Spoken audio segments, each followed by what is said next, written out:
I truly think maybe the unluckiest player in Counter-Strike history has to be Cipher. And no, it's not because he's British. While that is, an unlucky thing to happen, it isn't why we're talking about him. When you look at the overall career of Cipher, it's just kind of heartbreaking. He goes from a player who broke out at a major, which is typically a segue for players to get into tier 1, and just a couple years later, he is completely teamless. And it seems like every single project he tries to join completely just blows up. Imagine joining team after team after team just for every single one to collapse. Some through scandals, some through unpaid wages, some he was just scapegoated on, and one he was benched just a few days after making the biggest tournament of the entire year. But first, we need to go back to 2021. On June 6th of 2021, Cipher was signed to a brand new organization who had just entered Counter-Strike. Their name was Into the Breach, and the first ever iteration of this roster included Adam9130, Cipher of course, Dobo, and Basso. And while in 2021, this team wasn't really on anyone's radar, they were a brand new team and they were pretty much playing in like tier 40 tournaments at this point. We're talking ESEA Advanced, we're talking ESEA Premier, but for the most part,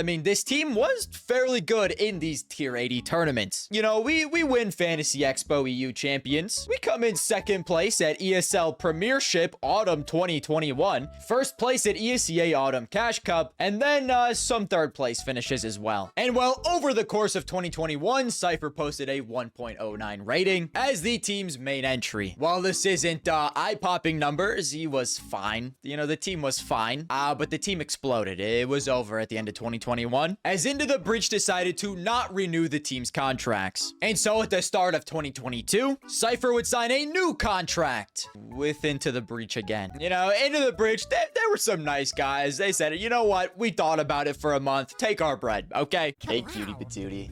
It's me, Garmour. Guys, if you would like to support me and what I do here, check out the long-term sponsor of the Garmour YouTube channel, SkinSwap. SkinSwap is the #1 place to trade your Rust or Counter-Strike skins for new ones where you can instantly upgrade your inventory. And if you use my code Garmour, you can get up to $50 on a free skin and a 3% lifetime selling bonus. And now you can also easily buy skins off the Chinese marketplace for cheaper prices than you ever could on the Western marketplaces. I truly think this is the best feature on any skin trading website, but if you are looking to sell, you can sell your skins for crypto, PayPal, Venmo, and a bunch of other withdrawal methods. Along with this, SkinSwap has a vault system now, which makes it the most rewarding skin trading website. And of course, don't forget the giveaways. And I think that's it. Thank you to them, thank you to you guys, and back to the video. And while throughout 2022, it was,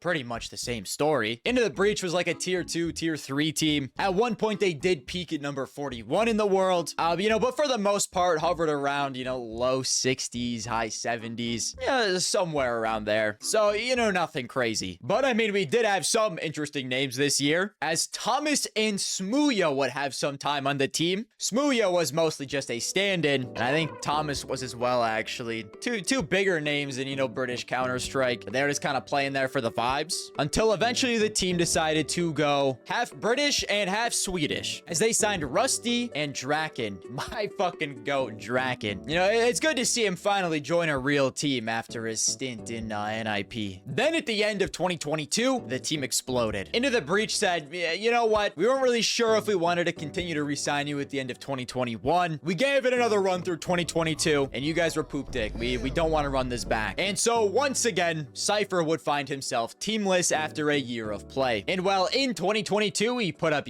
pretty much the same exact form, as he had a 1.09 rating once again this year. Then at the start of 2023, Cipher would sign a new contract with Into the Breach. But this time Into the Breach were making a couple changes. They were kind of sick of stinking up the place, so they decided to go mainly international. But they would keep Cipher from their old lineup. They would also add Thomas as the IGL full-time, Polish Rifler Rollin. Hold on, I'm a chud. Polish Rifler Rollin, Dutch Opper Crucial. Hey man, put the Netherlands on the map. Good for ya. And Romanian Rifler Volt. This team would continue to play in tier 2. Honestly, not really looking great at all. But then it was time for the Blast Paris Major RMRs, where out of nowhere, Into the Breach locked in. They went 3-1 in this RMR, losing to Na'Vi in their first game, who went 3-0, and then beating Sprout, VP, and Bait. Into the Breach just went 3-1 in an RMR. For some context, you know, FaZe went 2-3. Falcons went 2-3, but I think this was the chopped ass French roster. Yeah, this was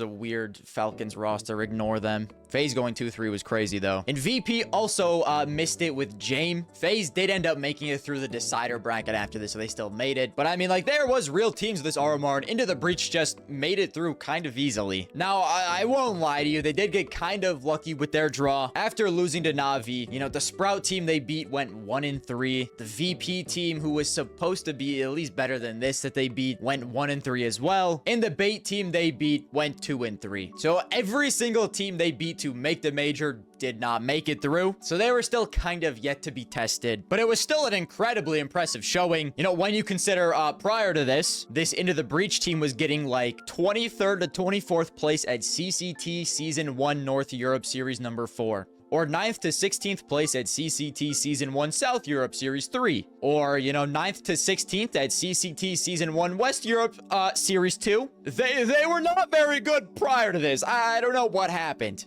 Maybe what happened was Cipher was breaking out in front of our very eyes. After being on this team for the past 2 years and being fine, in this RMR, Cipher was the highest rated player on Into the Breach with a 1.27 rating. Maybe it was a fluke run. Maybe Cipher was actually good. No one really knew yet. And so after this, Into the Breach play at Brazzy Party, an A-tier event, where they come in 5th to 8th place, losing to 9, which I mean, they made the playoffs at least. They topped their group 2-0. Maybe there was something here with Into the Breach, but we'd have to see at the Blast Paris Major, because it was finally here. And oh yeah, something I should probably also add. At the Paris Major, Into the Breach would not be starting in the Challenger stage. Due to how good they were in the RMR and finishing 3-1, they went to the major as legends, which meant they went straight to the main stage, a tier 2 team that had showed us quite literally nothing and had just formed a few months ago. And so now that Into the Breach were in the legend stage, you could easily say they should be an 0-3 pick. From everything we have seen, you know, they proved nothing.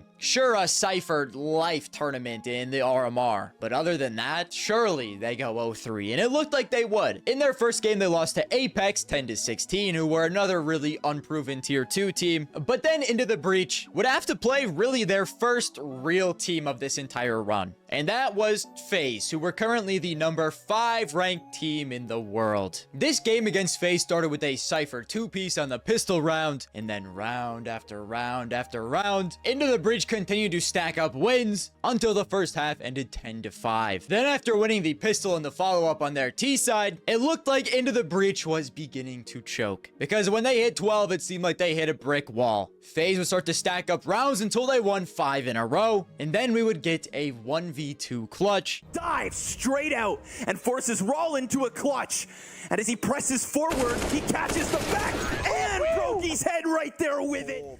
To help Into the Breach gain some more momentum and eventually close this game out 16-12. This was an unreal upset for Into the Breach, and it definitely helps when Cipher goes 22-17 and drops a 1.48 rating. But in their next game, they would have to play ENCE, who is the number 9 ranked team in the world, and once again, Into the Breach would shock everyone, as this would be on Vertigo and it really wouldn't even be close. Into the Breach would win 16-7, and we also got a Cipher 1v2 in there. Madden is still winning fights. Crucial. Swings it wide and Sumpius locks him out. It's a 1v1. Cipher v Sumpius. And Sumpius on the angle.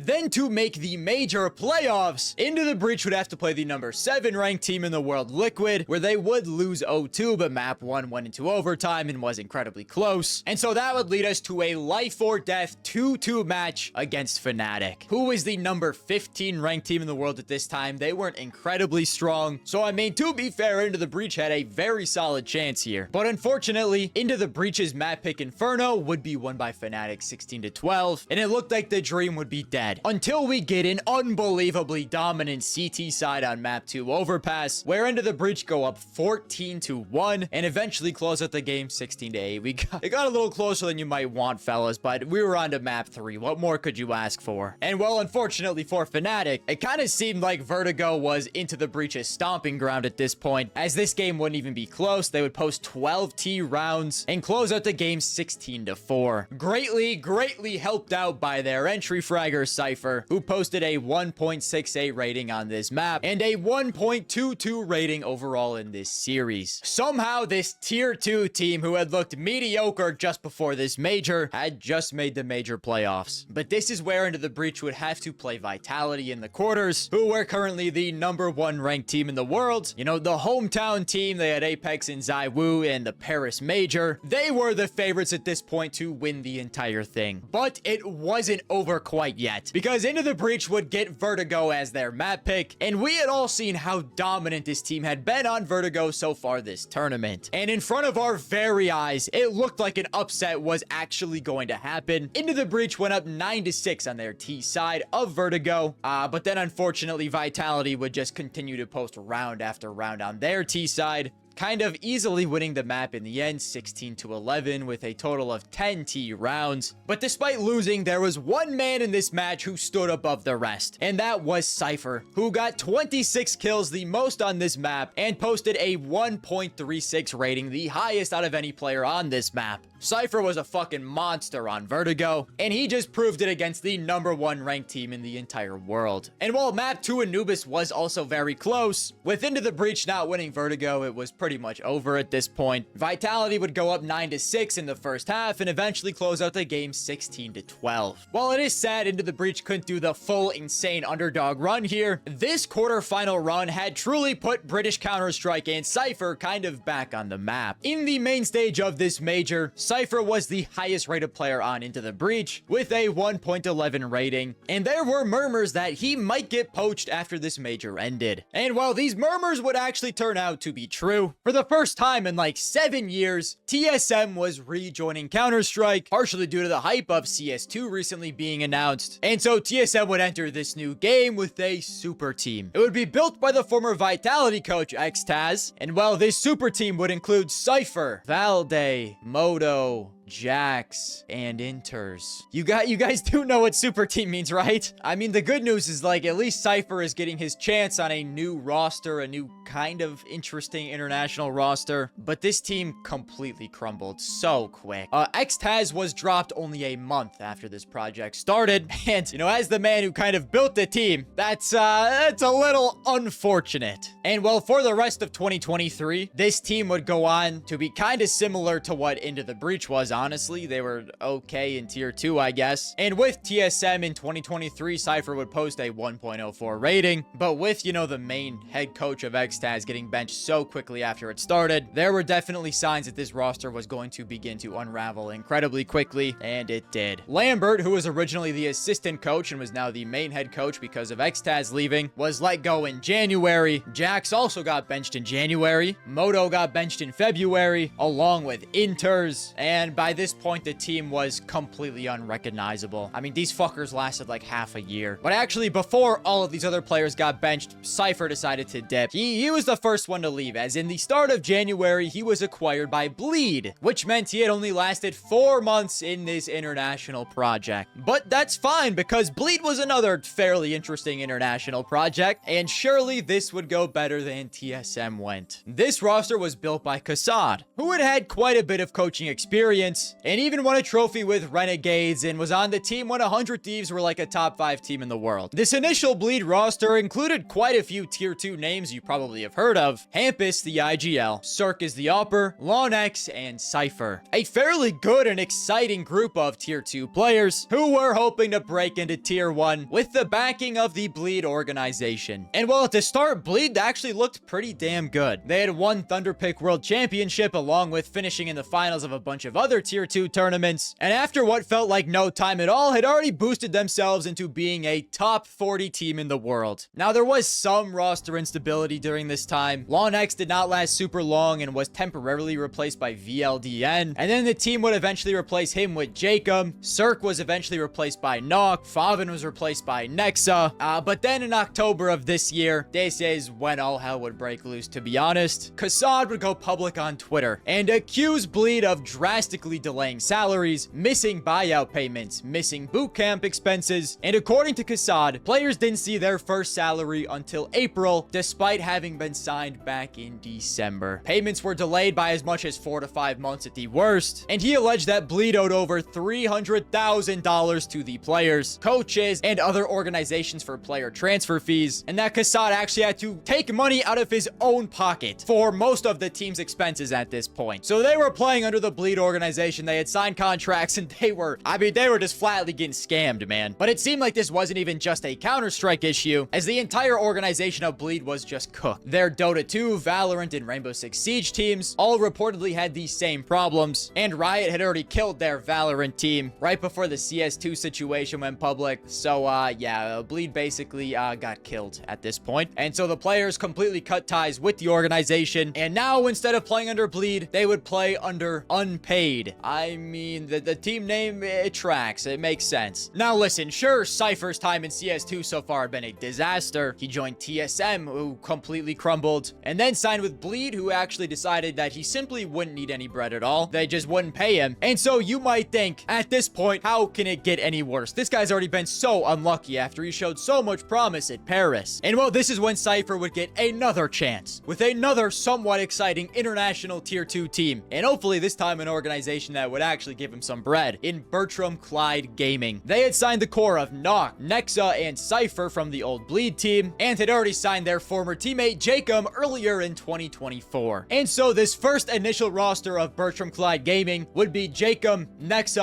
IGL, Nock, Opper, Cipher, and Prime Taps. And honestly, it had finally looked like maybe Cipher would find some success in CS2, as this tier 2 team immediately actually looked very solid, picking up a couple second place finishes at tier 2 tournaments, and easily making it through the IEM Dallas qualifier, which was now a huge tier 1 tournament they'd be playing later this year. They then also went on to win CCT Season 2 Europe Series 19, and would head into the Blast Austin Major European qualifier with some decent momentum. But unfortunately here, this wouldn't really continue, as the team would go 1-3, only beating Fnatic and losing to Metasport, Big, and Bait. And I mean, while that does really stink for the team, IEM Dallas was coming up in just a month, so at least they could maybe prove themselves there. But when we got to IEM Dallas, Bertram Clyde Gaming's starting roster included Cipher, Nexa, Nock, Prime Taps, and Cock Needles?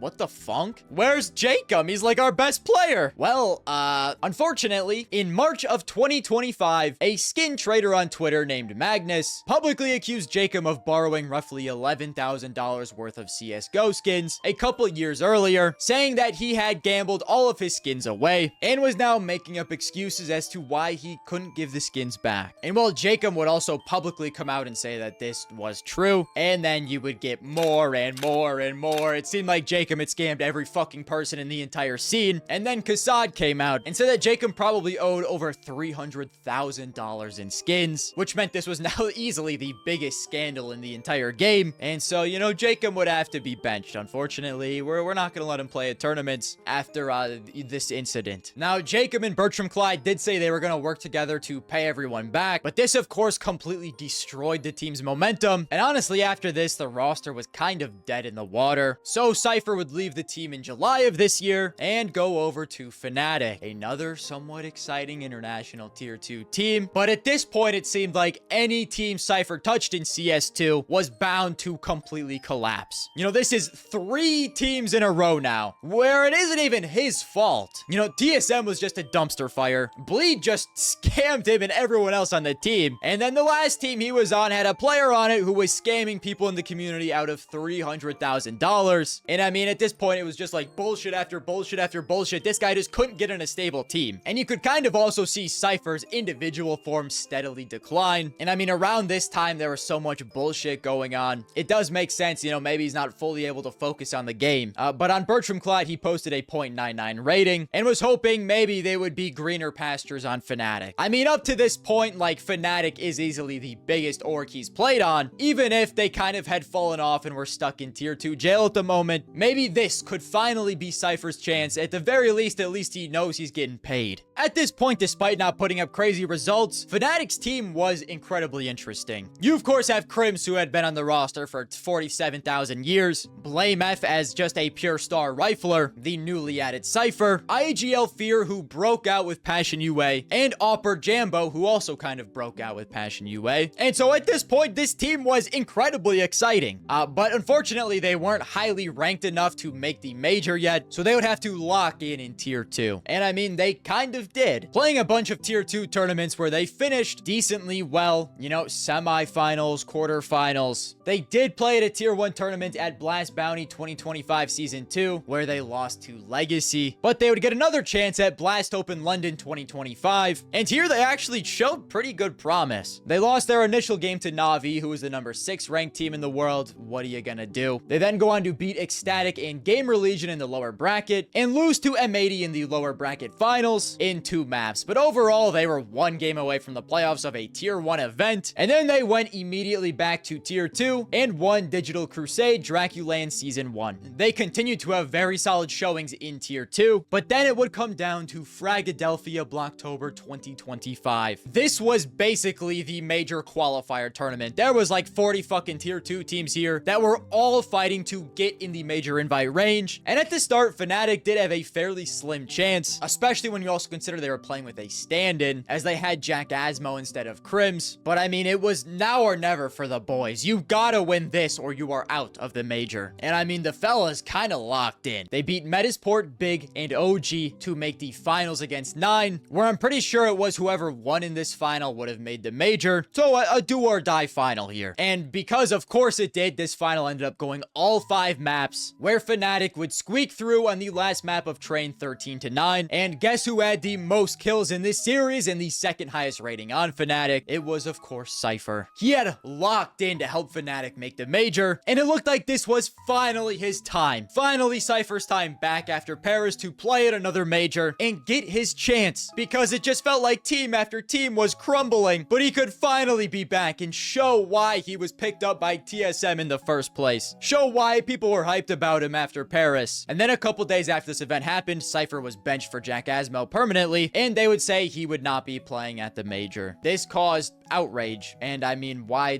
the fuck wouldn't it, man? Up to this point, Cipher had been going through it. He finally found a good organization, and then this happened. Twitter was not happy. Cipher's own girlfriend called out Fnatic, saying that he'd been let down by every organization he'd ever been a part of, and they thought Fnatic would be different. And it turns out Fnatic may have done him the dirtiest. You know, at least Bleed were like upfront dickheads. We're just not gonna give you money. You're just a dysfunctional ass organization. But Fnatic, a stable org, seemingly treats him well, and then he's benched right after being hyped. I mean, bro, the video seeing them all celebrate making the major, Cipher was so happy to finally be back, and he gets benched a couple days later and is told he isn't gonna play. Like, that's actually so fucked. So yeah, I mean, people were hate watching Fnatic after this, and deservedly so. But I mean, like, at the end of the day, Cipher still received sticker money, which is like kind of a silver lining. It's still ass, the entire situation, but at least he got some bread out of it. And so before we get on to the next team Cipher plays on, I want to add something else here. You know how we talked about every single team Cipher has touched has seemingly crumbled or something horrible has happened? Well, while Cipher isn't still on Into the Breach, the team he first broke out on, the team he played on for a few years,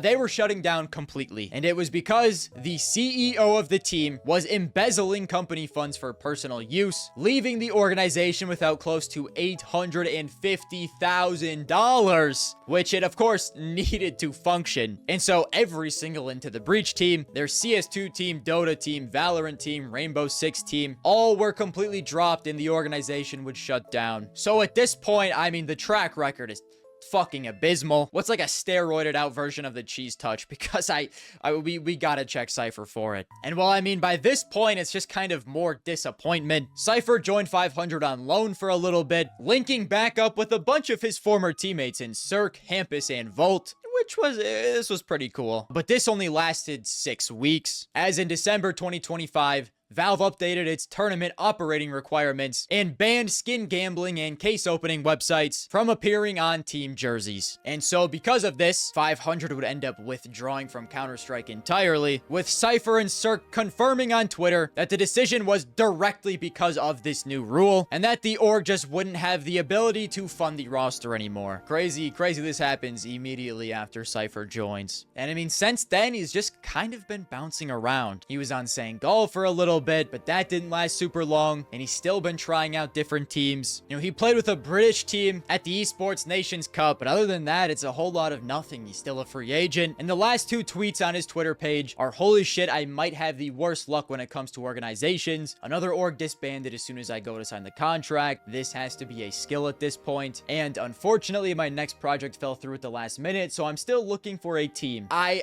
mean, I just don't think I've ever seen a case like this in Counter-Strike history, of a player just getting done dirty this many times in a row without fail, man. While sure, his rating hasn't been incredibly good in CS2. You know, overall, he's posted a 1.04 in the game. He also hasn't had a stable situation since being in the game, man. Like, maybe if we just gave this guy a stable team, he could potentially frag and show us what he was doing back in Paris. But you know, I don't know, man. I feel bad. So I don't know. Let me know down below if you guys think Cipher is gonna join a team and he's going to revive his career, or if he truly might have the evilest cheese touch on planet Earth. You know, leaving a like, subscribing, turn on notifications if you want to be notified, and I will see you guys next time.